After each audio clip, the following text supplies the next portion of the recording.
স্বাস্থ্যকর্তারা যারা ঢুকছেন তাদেরকে রীতিমতো বাধা দেওয়া হচ্ছে। সেই ছবি এক্সক্লুসিভলি জি 24 ঘন্টা দর্শকরা দেখছেন। যারা স্বাস্থ্যকর্তারা যারা সিকিউরিটি অ্যাভেল করেন, সিকিউরিটি পান, সেই পর্যায়ে স্বাস্থ্যকর্মীরা, স্বাস্থ্য অধিকর্তারা তারা রীতিমতো স্বাস্থ্য ভবনে প্রবেশ করতে পারছেন না, তাদেরকে বাধা দেওয়া হচ্ছে। সৌমেন হাজরা আমার চিত্র সাংবাদিক যে ছবি দেখাচ্ছেন আপনাকে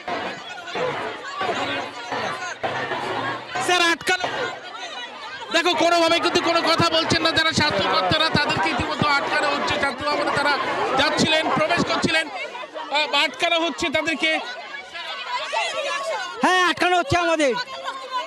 স্বাস্থ্য স্বাস্থ্যভবনের দরকার আছে, আমাদের কাজে আছে। থেকে আপনি হ্যাঁ, স্বাস্থ্যকর্মী আমি। হাসপাতাল এটা স্বাস্থ্যভবনের স্টাফ। স্বাস্থ্য আপনি হ্যাঁ, অ্যাডমিন যাবে, অ্যাডমিন ব্রাঞ্চ। দেখো স্বাস্থ্য ভবনে যারা কর্মীরা তাদেরকে আধিকারিকরা তাদেরকে ঢুকতে দেওয়া হচ্ছে, ঢুকতে পারলেন না একজন আধিকারিক, তিনি রীতিমতো অন্য দিক দিয়ে যাওয়ার চেষ্টা করছেন। মূল গেট যে অংশ থেকে এতক্ষণ ধরে আটকানো হচ্ছিল সেই অংশে কিন্তু এবার একেবারে কড়া বজ্র আটুরি আশা কর্মীদের, সেই তাদের তরফ থেকে স্বাস্থ্যকর্তারা যারা যাচ্ছেন স্বাস্থ্য ভবনে তাদেরকে আটকানো হলো, আর যেতে দেওয়া হচ্ছে না কোনো মতে, আটকানো হচ্ছে।